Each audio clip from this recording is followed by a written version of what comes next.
Queridos irmãos e irmãs, telespectadores do programa EBD Jovem, eu sou o pastor Fábio Henrique, da Assembleia de Deus em Mossoró, no Rio Grande do Norte, e você está assistindo o programa EBD Jovem. Neste quarto trimestre do ano de 2018, estamos estudando um tema geral, o vento sopra onde quer, o ensino bíblico do Espírito Santo e sua operação na vida da igreja. Temos estudado ao longo deste trimestre já 12 lições a respeito da teologia pentecostal e hoje vamos estudar a última lição do trimestre, lição de número 13, que tem como título O vento ainda sopra onde quer.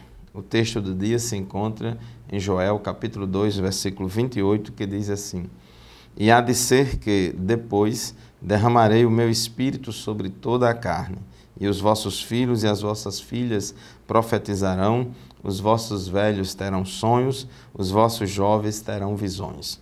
E a síntese da nossa lição afirma o seguinte: o mover do Espírito e a obra de Deus não estão restritos a uma teologia ou à vontade do homem. Muito bem, o programa EBD Jovem estará apenas começando. Convidamos você a continuar conosco.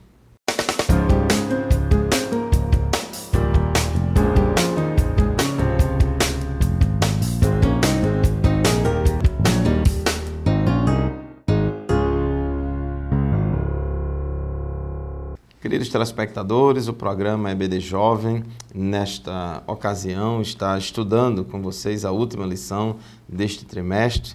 A lição de hoje, lição 13, tem como título O vento ainda sopra onde quer. E essa palavra ainda mostra que a ênfase na nossa lição de hoje é mostrar sobre, falar a respeito da atualidade do batismo no Espírito Santo, a respeito da atualidade dos dons espirituais e estudarmos de que, da mesma forma como Deus operou no passado, Ele também opera no presente e que as experiências sobrenaturais de revestimento de poder experimentadas pelos primeiros discípulos, pela igreja primitiva, elas também são para nós nos dias de hoje, em pleno século XXI, porque a igreja continua aqui na terra para cumprir a grande comissão de Deus. O batismo no Espírito Santo é um revestimento de poder do alto, do céu, para o crente fazer a obra de Deus com mais eficiência. Então, enquanto a igreja estiver aqui na terra, ela carece desse revestimento e desse poder do alto. Por isso que é importante voltarmos a Atos 2, voltarmos ao capítulo 2 de Atos dos Apóstolos, porque lá mostra a experiência do Pentecostes. Inclusive, nós da Assembleia de Deus somos chamados de pentecostais. A Assembleia de Deus é uma igreja pentecostal e esse nome pentecostal faz alusão aos acontecimentos que ocorreram no dia de Pentecostes e que estão registrados no capítulo 2 de Atos dos Apóstolos. Então, o tópico 1 da nossa lição, voltando a Atos 2, o tópico 1.1, oração em meio à comemoração. Todo ano tinha lá em Israel a festa do dia de Pentecostes e enquanto a maior parte dos habitantes de Jerusalém festejava, participava dessa festa, mas havia um grupo de pessoas que estava orando. Enquanto a cidade comemorava uma festa nacional, um grupo de judeus se retirava da aglomeração da festa para esperar a promessa do Pai e a resposta de Deus. Foi naquele grupo de pessoas, cerca de 120 irmãos, que Deus inaugurou o que podemos chamar de a era do Espírito Santo. Em Atos dos Apóstolos, capítulo 1, versículos 4 e 5, Jesus, antes de voltar para o céu, já depois de ressuscitado, ele disse aos seus discípulos, Atos 1 e 4, e comendo com eles, determinou-lhes que não se ausentassem de Jerusalém, mas que esperassem a promessa do Pai, a qual disse ele, vocês ouviram de mim.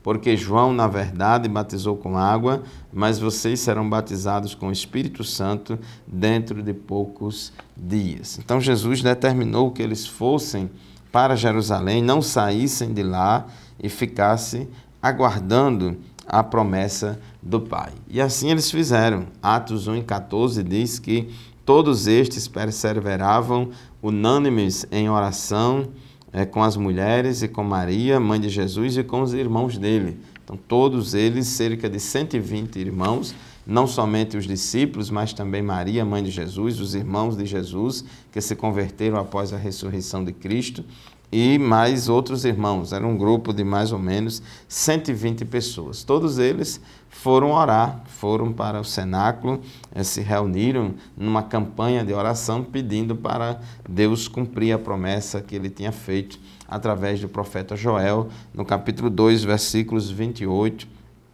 e 29, cuja promessa foi reforçada por João Batista e por Jesus. Então, o Espírito Santo, diz o texto sagrado de Atos, capítulo 2, ao cumprir-se o dia de Pentecostes, estavam todos reunidos no mesmo lugar.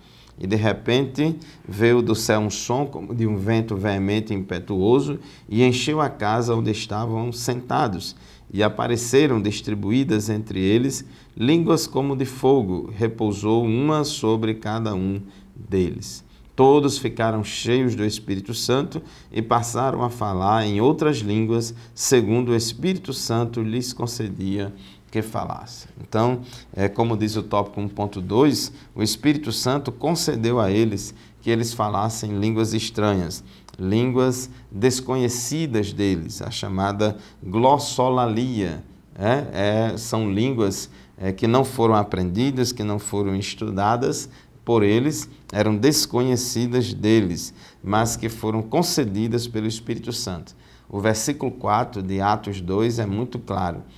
Passaram a falar em outras línguas, conforme o Espírito Santo lhes concedia que falassem. Então foi uma operação sobrenatural. Não haviam sido aprendidas de forma pedagógica ou natural. Foi tudo pelo poder do Espírito Santo. Naquela ocasião específica, eles falaram em idiomas terrenos, idiomas aqui da terra, conforme o versículo 6, a parte B diz, porque cada um os ouvia falar na sua própria língua. E também na parte B do versículo 11, diz, como os ouvimos falar sobre as grandezas de Deus em nossas próprias línguas. Então eles falaram, as línguas eram desconhecidas para quem falavam, mas conhecidas para quem ouviam. Então tinha pessoas ali de diversas nacionalidades, de pelo menos 11 grupos étnicos que estavam ali ouvindo, participando da festa do Pentecostes, Temor e zombaria do lado de fora. Diz o texto sagrado em Atos, capítulo 2, versículos 6 e 7, que quando eles ouviram as línguas estranhas, a multidão ficou perplexa, porque cada um os ouvia falar na sua própria língua. No versículo 7 diz, eles estavam atônitos e se admiravam, dizendo, vejam, não são galileus todos estes que aí estão falando? Versículos 12 e 13. Todos atônitos e perplexos perguntavam uns aos outros, o que isto quer dizer? Outros, porém, zombando, diziam, estão bêbados. Então, havia, conforme o tópico 1.3, temor e zombaria do lado de fora. Algumas pessoas ficaram apenas atônitas, perplexas, sem saber o que estava acontecendo, que línguas eram essas, porque o que mais chamou a atenção no dia de Pentecostes não foi o som de um vento veemente e impetuoso, não foi a visão de línguas de fogo, mas o que mais chamou a atenção foram as línguas estranhas, a glossolalia, línguas desconhecidas daqueles que falavam, porém conhecidas daqueles que ouviam. Infelizmente, uma grande parte do povo ficou fazendo mau juízo, uma interpretação errônea do que estava acontecendo e começou a zombar deles e dizendo que eles estavam bêbados. E assim acontece hoje em dia de pessoas ao verem o sobrenatural de Deus, ao invés de crerem, ficam zombando e ficam escarnecendo. Muito bem, meus irmãos, chegamos ao final do primeiro bloco do nosso programa de hoje. Vamos fazer uma breve pausa e já retornaremos para continuar o estudo da nossa lição. Fique conosco.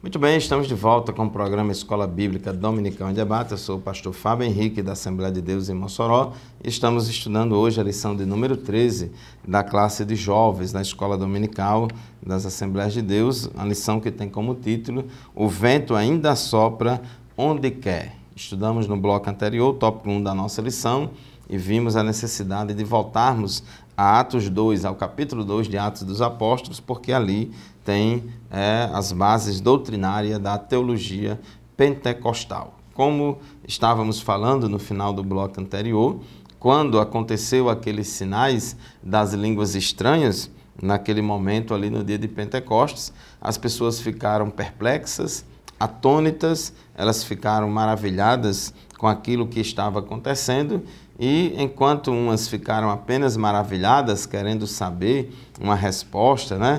Como eles disseram, o que é isto dizer? Outros, porém, ficaram zombando, né? E, infelizmente, sempre aconteceu isso na história da igreja, não somente lá no dia de Pentecostes, mas até hoje acontece de pessoas, até mesmo uma parte dos cristãos, uma parte dos evangélicos, eles, quando veem e ouvem a respeito de milagres, maravilhas, línguas estranhas, profecia, enfim, quando eles ouvem e veem manifestações sobrenaturais dos dons espirituais, é comum muitos deles ficarem zombando e dizerem que isso não é de Deus, dizer que isso é sugestão, dizer que isso é emocionalismo, e alguns até mais exaltados dizem que isso é coisa do inimigo. Mas quando o poder de Deus chega, como diz aqui o tópico 2 da nossa lição, Deus, ele opera maravilhas. Deus opera maravilhas. O movimento pentecostal surgiu no início do século XX, já um pouco mais de 100 anos, numa época, no final do século XIX, numa época em que o racionalismo estava em alta, a razão era considerada uma deusa e as pessoas queriam saber, queriam dar crédito apenas à ciência, e até mesmo a teologia liberal, infelizmente, contaminou uma boa parte dos evangélicos, e muitos não estavam mais acreditando em milagres, muitos não estavam mais acreditando no sobrenatural de Deus, nem no sobrenatural que tinha acontecido no passado, que está registrado na Bíblia, e muito menos no sobrenatural do presente. Mas, enquanto os liberais estavam pregando a ausência do sobrenatural no meio da cristandade, e enquanto outros estavam preocupados em combater o liberalismo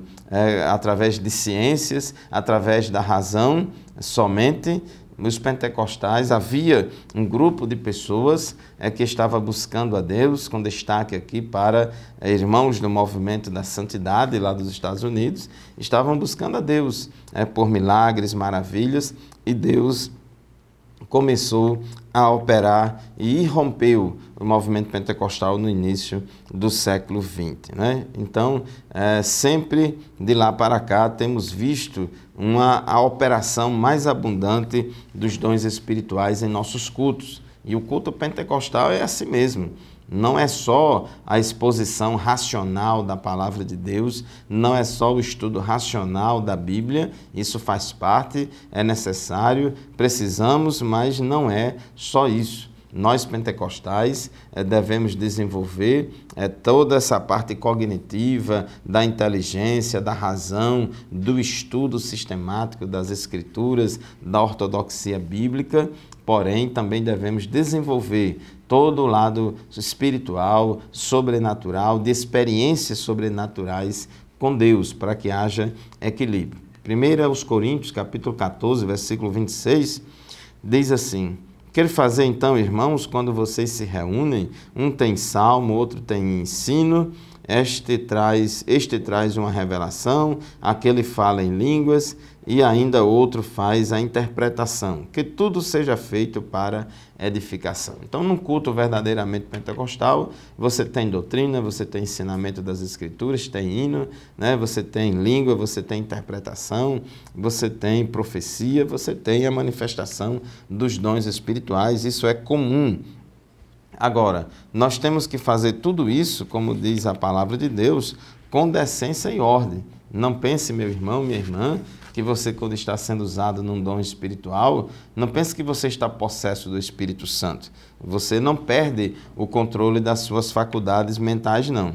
Diz aqui o texto de 1 Coríntios 14, 32 a 33, o seguinte: os espíritos dos profetas estão sujeitos aos próprios profetas, porque Deus não é Deus de confusão, e sim de paz. Então, lembre-se que o espírito do profeta está sujeito ao próprio profeta. Versículos 39 e 40, ainda aqui de 1 Coríntios 14, diz: portanto, meus irmãos, procurem com zelo o dom de profetizar e não proíbam que se falem línguas.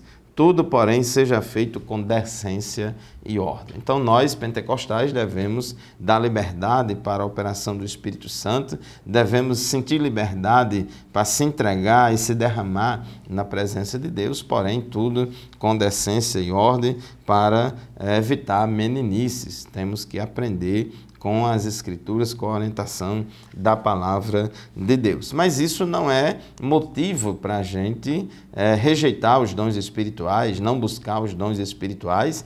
Tem crentes que dizem que por causa das meninices, porque ouviu às vezes uma profecia que não se cumpriu, uma profecia da carne, aí não crê mais em profecia nenhuma, não quer mais saber desse negócio, porque eu vi alguém falando língua estranha e estava aquilo ali, era meninice, não sei o quê.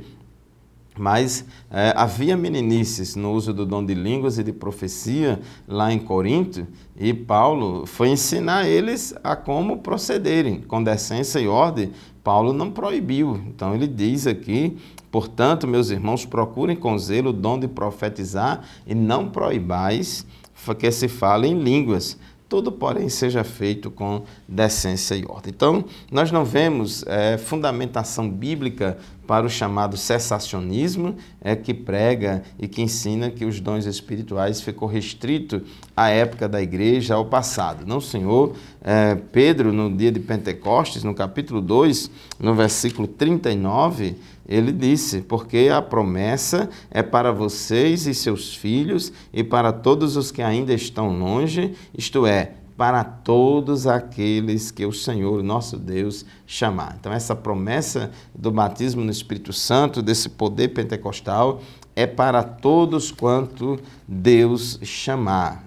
Ela precisa, 1 Coríntios 1:7 diz que, de maneira que não lhes falta nenhum dom, enquanto aguardam a revelação de nosso Senhor Jesus Cristo. Os dons espirituais são para capacitar a igreja a cumprir a grande comissão. Enquanto a igreja estiver aqui na terra, vai sim haver a operação do Espírito Santo em seu meio.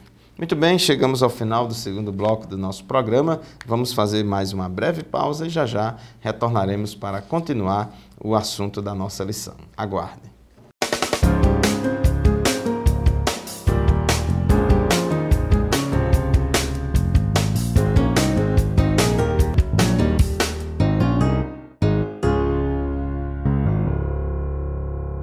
Queridos telespectadores do programa EBD Jovem, estamos de volta com a lição de número 13, a última lição: o vento ainda sopra onde quer. Já temos estudado o tópico 1 da nossa lição, voltando a Atos 2, tópico 2 da nossa lição, quando o poder de Deus chega, e agora vamos para o terceiro tópico: o vento sopra onde quer.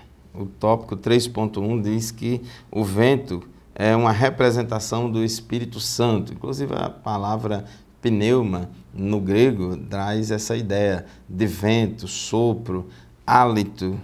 E Jesus, ao encontrar-se com Nicodemos, ele falou a respeito do novo nascimento, e Jesus disse que o Espírito Santo é comparado ao vento.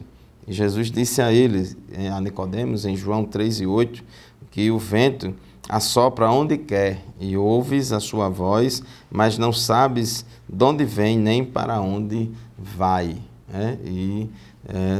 O Espírito Santo também, ele opera de forma invisível, porém eficaz e poderosa. E assim, o que Jesus ensinou é que um fenômeno como o vento não pode ser comandado pelo homem. O homem, ele não comanda o vento, ele não interfere no vento. ele aproveita as correntes de vento, ele estuda as direções e velocidade do vento para tirar melhor proveito disso, né? Em várias coisas, como produção de energia eólica, a questão dos barcos, a vela, etc. Mas ele não controla o vento. É uma obra, você não vê o vento, mas você vê o efeito do vento. Você mede o efeito do vento e vê o efeito do vento. Então, o Espírito Santo, ele atua de forma invisível, você não vê o Espírito Santo atuando na igreja, mas vê as consequências da sua atuação. Você vê e testemunha a obra do Espírito Santo. Então, Jesus fez essa comparação falando com Nicodemos. Aqui em João, no capítulo 3, versículos 5 e 6, Jesus respondeu a Nicodemos: em verdade, lhe digo, quem não nascer da água e do Espírito não pode entrar no reino de Deus. O que é nascido da carne é carne, e o que é nascido do Espírito é Espírito. Então, ele falando a respeito do novo nascimento, dessa operação sobrenatural do Espírito Santo na vida da pessoa. Ser nascido do Espírito de Deus é ter a experiência do novo nascimento, um nascimento espiritual. E ser cheio do Espírito é o desejo de Deus para os nossos dias. Então, Deus, os pentecostais, quando começaram a pregar, eles disseram: Jesus salva, cura, batiza no Espírito Santo e leva o homem para o céu. Então, nesse evangelho, vamos dizer assim, quadrangular, tem duas coisas importantes aí. Jesus que vem, e a que vem em primeiro lugar é a mais importante: Jesus salva. Então, Jesus salva, Jesus liberta, Jesus transforma e transforma o homem numa nova criatura. Ele transforma a todo e qualquer pecador. Nós estamos no mundo para pregar a respeito da salvação, que é o maior bem, a maior dádiva que o homem pode receber. Mas, além da salvação, Deus também tem outras dádivas para nós, como o Espírito Santo. No final do discurso de Pedro no dia de Pentecostes, em Atos 2, 37 a 38, diz assim o texto sagrado: quando ouviram isso, ficaram muito comovidos e perguntaram a Pedro e aos demais apóstolos: que faremos, irmãos? Pedro respondeu: arrependam-se e cada um de vocês seja batizado em nome de Jesus Cristo para a remissão dos pecados, e vocês receberão o dom do Espírito Santo. Então, primeiro vem a conversão, primeiro vem o novo nascimento, primeiro vem a regeneração e uma experiência subsequente, uma experiência distinta, pode até acontecer no dia da conversão, mas ela é distinta da conversão, que é o recebimento do dom do Espírito Santo. E quando Lucas fala aqui, o dom do Espírito Santo, ele está se referindo ao que Pedro falou no dia de Pentecostes, ao batismo no Espírito Santo, ao revestimento de poder. Então, Jesus quer não somente salvar, mas também Jesus quer revestir de poder. Por quê? Porque todos os salvos têm essa responsabilidade de cumprir a grande comissão, de fazer a obra de Deus. Por isso que Jesus falou aos seus discípulos, Lucas 24, 49, eis que envio sobre vocês a promessa de meu Pai. Permaneçam, pois, na cidade, até que vocês sejam revestidos do poder que vem do alto. Esse poder é o poder pentecostal, não é da terra, não é do interior do homem, mas ele é do alto. Ele é do alto. Então, Jesus determinou que eles fossem para Jerusalém, ficassem lá, e Atos 1 e 4 diz que os discípulos perseveravam unanimemente em oração e súplicas, buscando o cumprimento da promessa do Pai. E assim, conforme registra Atos capítulo 2, que no dia de Pentecostes, eles receberam o cumprimento da promessa do Pai, receberam o batismo no Espírito Santo, eles receberam o revestimento de poder. Como diz Atos 1 e 8, Jesus diz: mas recebereis poder ao descer sobre vós o Espírito Santo, e ser-me-eis testemunhas, tanto em Jerusalém como em toda a Judéia e Samaria, até os confins da terra. Então tem que ter fé para receber esse revestimento de poder, você tem que crer, você tem que buscar e esperar de Deus a ocasião do cumprimento da promessa do Pai, porque Jesus é quem batiza, e Ele batiza a quem Ele quer, no momento que Ele quiser, no dia e na hora e nas circunstâncias que Ele achar melhor, porque Ele é soberano. Para nós, resta apenas crer e buscar, e as demais coisas serão realizadas pelo próprio Deus. Então, meus queridos irmãos, chegamos ao final de mais uma lição deste trimestre. Hoje é a lição 13, a última lição.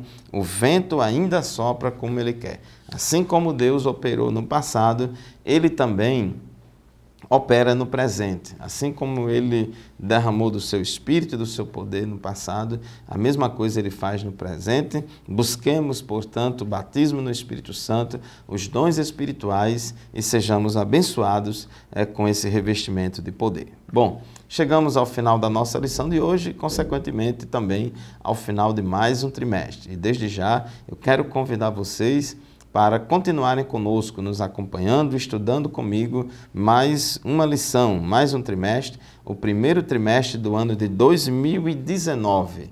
Aqui está a nova lição, a nova revista. Procure adquirir essa revista na sua congregação ou nas livrarias evangélicas para poder você participar da Escola Bíblica Dominical. Se matricule e faça um propósito de, neste primeiro trimestre de 2019, você participar da Escola Dominical. Vamos estudar uma lição que tem como tema geral Rumo à Terra Prometida, a peregrinação do povo de Deus no deserto, no livro de Números. Então, que Deus abençoe você, um bom final de ano e que Deus nos conceda um ano de 2019 muito abençoado, muito próspero, na presença de Deus. E até o próximo programa, se Deus quiser, quando estudaremos juntos a primeira lição do novo trimestre, o primeiro de 2019. A paz do Senhor e até lá.